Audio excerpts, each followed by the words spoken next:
Hi there, welcome back to the channel.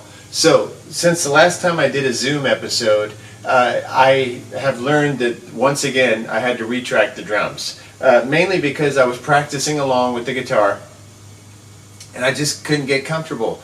I originally tracked it at 120. That's the one that's on the channel where I actually track the take. And I think that the riff was deceptive. Because I thought that 120 would work and I could play along to it, and it wasn't, it was just way too fast. So then I retracted at 105, and alas, I discovered that that was also too fast. I just couldn't get into a groove, it was just like... And unfortunately, when I was making the video, I started to realize that I wasn't syncing up with you can see it in the video, I just could never quite sync up with it. Because when I wrote this, it had a certain kind of groove, and for whatever weird reason, it's been difficult to lock down the correct BPMs. And I think it's because, as I mentioned earlier, I haven't had time with the song. What I like to typically do is write the song and somewhat arrange it, and then go out and play with a band, with my bandmates, and a lot of times they're contributing ideas as well, as far as arrangement goes, or maybe you've written the song with somebody else. But right now, writing all this stuff by myself and performing it by myself, I don't have that luxury of having that extra, and not playing out shows right now, I don't have the luxury of like really working the song up in that way. So I have to kind of do it this way, which leads to a lot of retakes. But I think it's important to really commit to getting a good drum take, because there was a certain sound to changing the tempo. So once again, I retracted at 105, but even that was too fast. So then I slowed it down in Audacity, changed tempo. Didn't slow it down because then that would change the pitch. But what I did was change tempo, which is supposed to not alter pitch, but it brought it down to, I think I had it at like 100.8, so it's like 101. So it went about 4.1%. And at first, for a few days I thought it was okay. But the last time I made a video, I was really sitting here listening to it, and it still sounded slurred to me. And I was hearing that little hiccup. It wasn't as bad as before, but I don't think the Audacity, the plugin that they have there works that well. Or maybe it's just hard to do, but I bet somebody out there has a program that can do that, and it sounds better than what I was getting out of Audacity.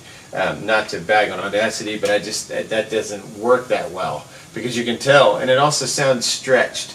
So after living with it for a while, I thought, you know what, I'm going to drop the BPM down even some more. And so I ended up just deciding to play it at 99.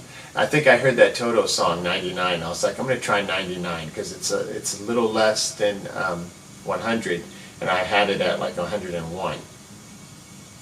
And alas, 99 seems like it works.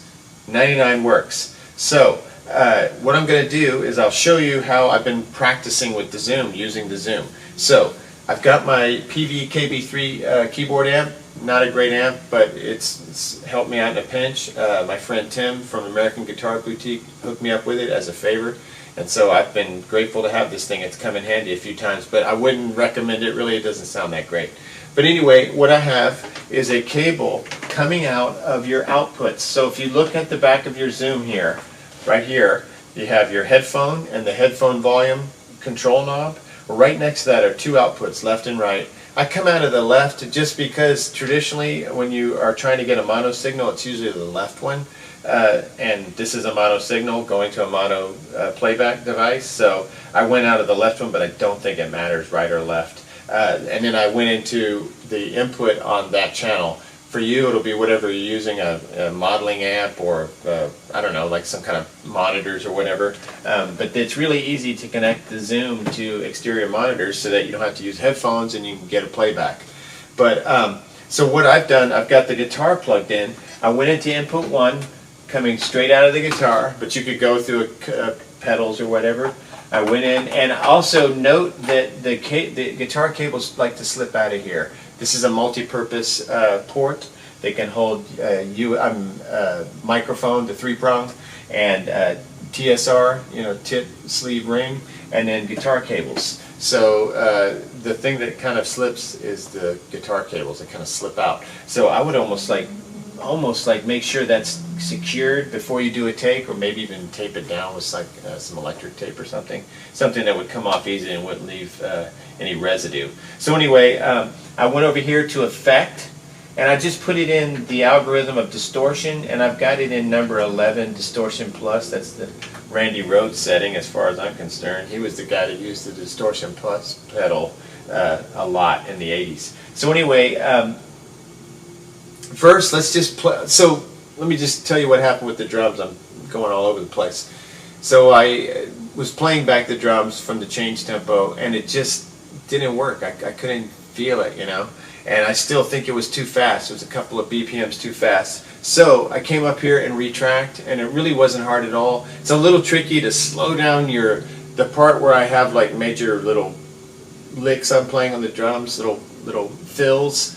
Those are harder the slower you go. So it took me a while to get into the groove, but once I got into the groove, I really felt like, okay, this is right for this song. This tempo, this kind of groove. Now I have time and the space to play the riff. So let's just see what the drums sound like first, and then I'll start trying to play along to it. It's going to be a mess, but that's what practice is for.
Okay, so that's another good way to use the Zoom. You could like do a gig like that. You could have your guitar going through here and then some kind of monitor and have all kinds of effects and vocal things going.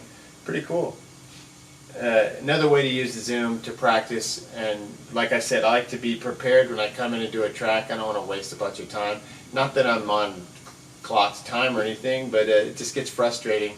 and I like to be efficient with my time and execute. So anyway, thanks again for watching. I hope this is helping. I'll just keep documenting this. If nothing else, it's documenting it for me, and if it helps you guys out there, that's even better.